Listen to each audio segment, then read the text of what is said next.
Banyak yang bertanya ya, kok guru bisa mengelola studio podcast seperti sekarang dan lain sebagainya. Jadi reporter berita gitu, di penyiar radio dan lain sebagainya.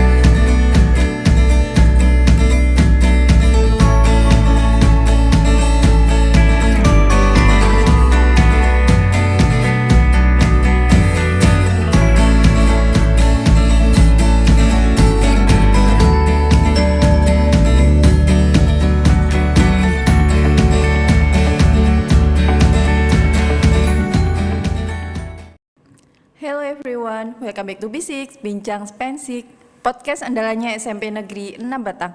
Kembali lagi bersama kita berdua nih ya, dengan saya Betty Aneka Putri dan rekan saya Kurnia Hidayati. Podcast kali ini kita akan sekedar sharing bagaimana sih awal mulanya, kenapa kita bisa menjadi seorang guru. Ya betul banget, jadi untuk hari ini banyak yang bertanya ya, kok guru bisa mengelola studio podcast seperti sekarang dan lain sebagainya. Nah ini Bu Betty, kita udah jadi guru ya Bu ya. Nah menurut Bu Betty sendiri, apakah profesi guru ini menjadi impian Bu Betty sejak kecil, atau memang terkadang kita tuh impiannya tuh berubah-ubah sesuai dengan keadaan zaman ya ketika kecil. Berbeda-beda dari jenjang SD, SMP dan SMA itu ketika kita sudah ibaratnya dikeplak oleh realitas ya.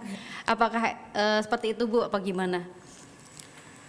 Ya benar kata Bu Nia, mungkin ketika zaman masih sekolah ya, itu sebenarnya tidak benar-benar bercita-cita jadi guru, tapi istilahnya pengen jadi teller bank atau mungkin sekretaris di sebuah perusahaan begitu Bu Nia. Karena hobinya apa Bu Betty itu? Kalau hobinya juga berubah-ubah ya, namanya juga dulu kan zaman sekolah anak kecil kan mungkin tiru lingkungan juga seperti itu ya. Tapi kan kalau saya kalau di pelajaran memang lebih suka yang perhitungan yang tidak banyak menghafal. Kalau Bu Nia sendiri bagaimana nih? Kalau aku sendiri sih sebenarnya dari kecil cita-citanya tuh pengennya ya jadi reporter berita gitu, di penyiar radio dan lain sebagainya. Cuma ketika semakin dewasa, semakin melihat betapa jadi keadaan itu nggak bisa sesuai dengan yang kita inginkan. Akhirnya harus menjadi guru karena memang sebagai suatu keharusan, dan itu adalah tuntutan dari keadaan yang ada pada waktu itu ketika SMA itu. Oh, jadi awalnya pengen jadi seorang reporter ya, tapi kan walaupun ini sekarang jadi guru nih, sedikit sudah kesampaian ya. Ya dreams comes true lah. Mimpi yang menjadi nyata ya, kita nggak tahu jalannya seperti apa, seperti itu. Dan akhirnya setelah memutuskan terjun di dunia pendidikan sebagai seorang guru, dari Bu Nia sendiri pengalaman yang paling berkesan atau tak bisa terlupakan tuh yang apa? Sebenarnya hampir semua fase dalam kehidupan guru ya, ketika sudah aku jalani itu semuanya berkesan ya Bu Betty. Karena kita bertemu dengan banyak anak, dan setiap anak itu mempunyai pengalamannya masing-masing. Mereka juga berangkat dari keluarga yang berbeda, background yang berbeda, dan cara didik orang tua yang berbeda. Makanya jadi seorang guru ini adalah suatu profesi yang sangat menantang ya Bu ya. Merasakan nggak kalau ini sangat menantang sekali? Merasakan sekali. Sekaligus seru ya, karena kita bisa menyelami cerita-cerita setiap anak yang berbeda. Setelah itu kita juga ibaratnya kita bisa berbagi ilmu ya, dan kita merasa bahwa loh ternyata aku dibutuhkan juga oleh orang lain. Jadi penghargaan terhadap dirinya itu juga akan sangat terasa ketika menjadi seorang guru. Nah, terus kalau Bu Betty sendiri gimana nih? Gimana sih perasaannya ketika menjadi seorang guru? Ya pas awal menemukan kok sepertinya ini nih apa seperti suara hati ya istilahnya ya. Ya. Kan nggak semua yang tadinya pendidikan apa namanya sekolah di pendidikan guru itu endingnya pengen jadi guru, kan tidak semuanya seperti itu ya. Iya, betul. Awalnya juga saya memang tidak bercita-cita jadi guru. Terus suatu ketika ada praktek mengajar Ya. itu di salah satu sekolahan ya. PPL ya? Iya, PPL benar sekali Bun ya. Kita kan memilih sendiri sekolahnya. Dan waktu itulah berarti pengalaman selama 3 bulan kurang lebih Ya. seperti itu. Dan saya menemukan kok sepertinya enjoy ya menjalaninya ketika masih praktek itu. Iya. Nah, jadi kok walaupun awalnya tidak berniat menjadi guru, akhirnya nah awal mulanya di situ Bun ya. Terus enjoy ya kok sama anak-anak. Nah, walaupun ada kadang iya dengan berbagai macam watak anak, tapi di situ menemukan kebahagiaan tersendiri walaupun ya nggak munafik, manusia kadang pernah ada rasa Capek. jengkel, marah, capek seperti itu ya Bun Ya, ya. betul banget. Jadi ketika Bu Betty PPL itu, Bu Betty menemukan bahwa loh jiwa saya di sini nih jadi seorang guru seperti itu ya Bu ya. Iya benar. Nah terus untuk selama ini jadi guru, pengalaman yang paling berharga ketika jadi guru apa aja sih Bu? Mungkin kalau paling berharga sih banyak ya Bun ya. Ya kita ambil sampelnya saja. Ya betul. Seperti misalkan ada anak yang memang tidak bisa naik Ya. tuh, tapi di situ ya siapa sih orang yang nggak pernah melakukan kesalahan, kan mesti hampir semua orang pasti melakukan kesalahan ya. Ya. Tuh. Dan di situ si anak tersebut ya tahu pembelajaran dari kegagalannya dia. Nah, saya sebagai gurunya waktu itu sekaligus wali kelas waktu Ya. itu ya hanya bisa sekedarnya saja mengingatkan, memberi nasihat dari hasil belajar kita juga ya, Iya. dari hasil pengalaman kita juga seperti itu. Nah di situ dia mungkin mulai berpikir, nah, setelah tadinya tidak naik, kemudian mengulanginya lagi, dia malah bisa benar-benar introspeksi, kemudian malah drastis perubahannya seperti itu. Iya. Tapi kan anak-anak yang seperti itu masih jarang ya Bun ya, tahu introspeksi Iya, betul. atau tidak ingin mengulangi kesalahannya lagi. Makanya itu salah satu yang berkesan sih ya. Jadi kalau kita apa namanya berikan suatu nasihat, oh ternyata si anak kok merespon seperti itu. Iya, setuju banget sih. Dan itu juga menjadi salah satu hal yang membuat bahagia seorang guru ya, ketika kita menyadari bahwa oh kata-kata saya itu ternyata didengar ya buat anak-anak, padahal menurut kita tuh biasa aja. Tapi ternyata ketika kita tahu lambat laun ternyata anak-anak itu masih mendengar dan mengingat apa yang pernah kita sampaikan, itu rasanya bahagia banget. Ternyata loh kamu kok ingat kata-kata saya seperti itu. Itu juga enggak sih Bu? Iya benar, bahagianya tuh simple ya Bun Iya. ya. Ya istilahnya kan kita itu guru kan dikatakan orang tua di sekolah. Iya. Jadi selama si anak itu berada di sekolah, berarti kan ya kita orang tuanya dan kita punya tanggung jawab Iya. atas diri mereka juga, bagaimana tingkah lakunya dan sebagainya. Tidak hanya dalam hal mata pelajaran ya Bun ya. Ya, apalagi kita kan juga mengajarnya remaja ya Bu ya. Bisa Iya. dikatakan gampang-gampang susah nih remaja, ya enggak? Masih labil gitu ya. Iya.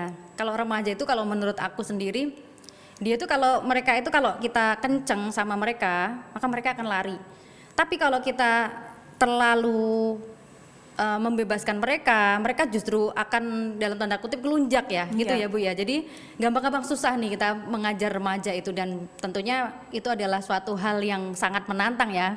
Aku nggak mau nyebut itu sebagai suatu kesulitan, itu adalah tantangan yang perlu dipecahkan bersama-sama ya, bukan cuma gurunya saja tapi juga seluruh warga sekolah gitu. Iya, apalagi zaman sekarang banyak pengaruhnya ya Bun ya. Iya, betul. Lingkungan itu pasti. Nah sekarang apalagi pandemi. Iya. Nah, HP sangat-sangat berpengaruh.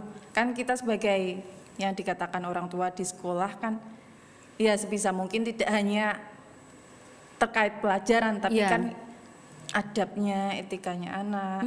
Mungkin di rumah tidak semua anak itu mendapatkan arahan dari orang tua, Iya, kan di betul. situ. Tapi kan kita tidak bisa mensamaratakan untuk kemampuan anak ya Bun. Iya, karena semua anak itu mempunyai bakat dan potensinya masing-masing. Dan ini aku juga ingat Bu Betty, jadi beberapa waktu yang lalu aku kan sempat ikut Wardah Inspiring Teacher ya tahun 2020. Di situ kami sebagai para peserta itu nggak bisa melaksanakan acara itu secara langsung. Akhirnya kita harus pakainya Zoom meeting dan lain sebagainya ya, semuanya dilakukan secara online. Nah, menariknya di situ itu kita diajari untuk membuat sebuah peta empati. Jadi ketika seorang guru akan mengajar siswa, pertama kali yang harus kita lakukan adalah empati. Karena apa? Karena dari empati itu nantinya akan muncul treatment-treatment lain untuk melakukan sebuah pembelajaran. Maksudnya gimana? Jadi ketika kita melakukan sesuatu, kita harus tahu nih, si A ya, antara si A dan si B itu mempunyai latar belakang yang berbeda. Oleh karena itu, dari empati itu akan menimbulkan asesmen diagnosis. Jadi ketika awal pembelajaran, kita berikan sebuah kayak angket itu, anak akan ditanya, apa yang kamu sukai?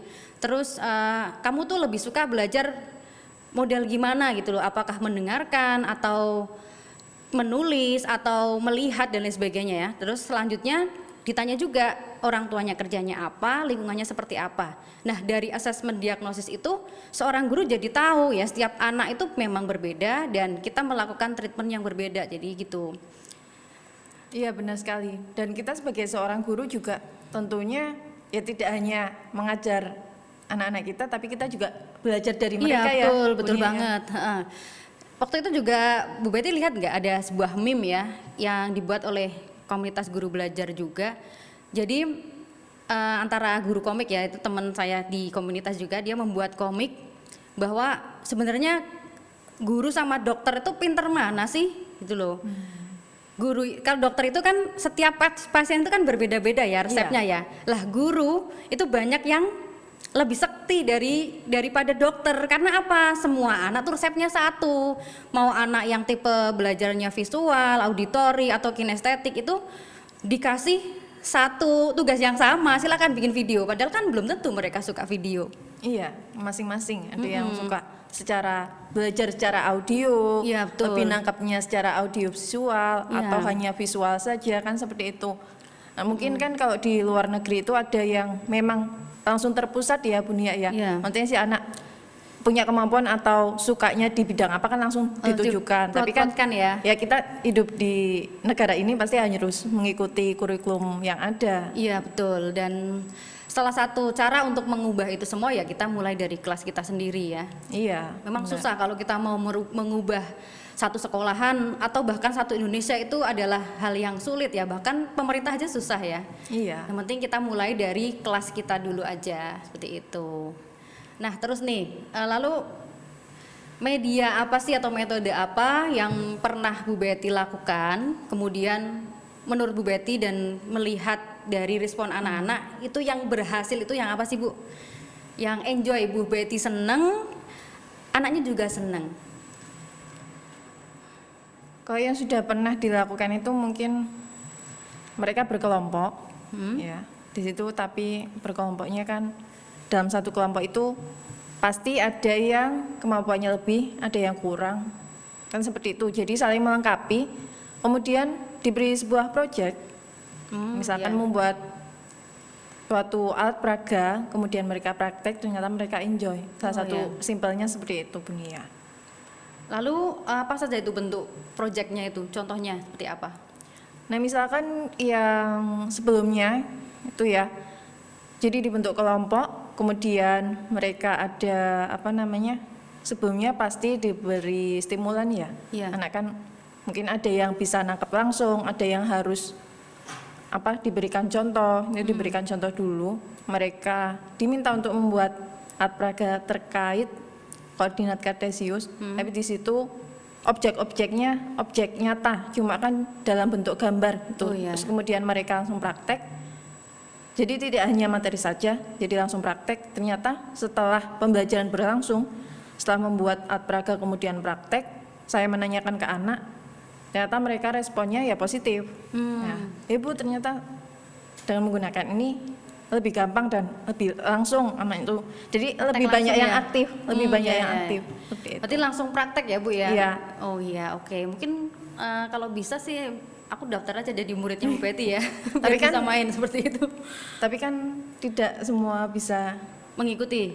maksudnya tidak semua bisa menggunakan apa namanya prosedur yang seperti itu, kan kita waktu juga ya Bu Nia ya. Iya, Kalau betul. kita misal si anak berkelompok terus atau membuat proyek terus, kadang kan ada materi yang terlewatkan karena iya, iya. waktu kan juga terbatas, tapi materi banyak. Oh iya, memang Kadang memang susahnya seperti itu mengelola itunya. itu problem kita bersama itu. Apalagi ketika pandemi jamnya dikurangi ya Bu Iya. ya. Jadi nggak bisa maksimal lah. Kita sebagai seorang guru juga ikut ya sama-sama berdoa lah supaya pandemi ini segera berakhir seperti amin. itu, supaya bisa kita seru-seruan lagi lah di kelas ya. Iya. Kita nggak mau ngomong kalau kita tuh kerja, kita tuh lagi seru-seruan sama anak-anak dan kita berusaha untuk membantu mereka meraih cita-cita mereka seperti Iya. itu. Belajar bareng. Iya, belajar bareng karena semua murid, semua guru dan semua tempat itu adalah sekolah ya. Iya, benar. Dan bisa di mana-mana itu. Kemudian selain tadi kan kita membicarakan hal yang berkesan Iya. selama kita menjadi guru. Hal yang mungkin ada pengalaman lucu, Bu Nia? Oh, banyak. Misal terkait apa? Ya, jadi gini loh. Karena dasarnya tuh aku sendiri tuh orangnya introvert ya. Jadi aku mau seneng atau sedih tuh ya wajahnya kayak gini, datar-datar aja. Nah, ketika bertemu sama anak-anak ya, apalagi yang remaja, itu kadang itu guyon bareng dan aku tuh belajar banyak dari mereka. Bagaimana cara untuk mencairkan suasana seperti apa, terus banyak hal-hal lucu yang terjadi ketika di dalam kelas dan itu benar-benar membuat mood itu naik gitu loh. Kan awalnya kan memang karena aku juga pindahan ya dari jenjang yang lebih tinggi dari SMA ke SMP tuh awalnya kan memang aduh gimana ya, Gejolak ya. udah overthinking dulu, aduh gimana nih. Kalau biasanya kan ngajarnya yang gede-gede, yang kayak temennya gitu. Kadang kalau ketika ngobrol sama anak-anak yang lebih gede kan kita enak ya, apa nih yang lagi trending, yuk kita bahas bareng-bareng. Kalau ini kan kalau SMP kan berbeda lagi dengan mereka ya, makanya aku tuh bela-belain untuk riset hal-hal yang dekat dengan mereka. Salah satunya adalah TikTok, terus Mobile Legends tuh aku sampai mempelajari istilah-istilah yang ada di situ gitu loh. Kenapa sih kok anak-anak itu suka sama Mobile Legends tuh? Kenapa gitu? Akhirnya aku cari, oh ternyata game ini tuh menarik. Agar istilahnya agar mencoba masuk ke dunianya mereka gitu Jadi ya. mereka tuh seneng dijadikan seperti sahabat seperti itu tuh mereka seneng. Kadang kan kalau menerangkan di kelas juga aku bawa itu istilah-istilah yang ada di TikTok sama yang ada di Mobile Legends atau yang lagi viral-viral itu kadang aku bawa seperti itu. Iya, benar sekali sih. Dan ya kalau mengatakan misal TikTok atau Mobile Legends, ya pasti ada positif negatifnya ya Bu Iya, Nia ya. betul. Tapi kan di samping itu kalau kita lihat dari segi positifnya, ada juga beberapa anak yang kreatif gitu ya Bu Nia. Misal buat konten di TikTok atau dari hasil dia main Mobile Legends, Iya, betul. dibikin konten, itu kan juga termasuk bakat ya. Iya, potensi yang mungkin mereka tuh nggak tahu mau diarahkan kemana seperti itu.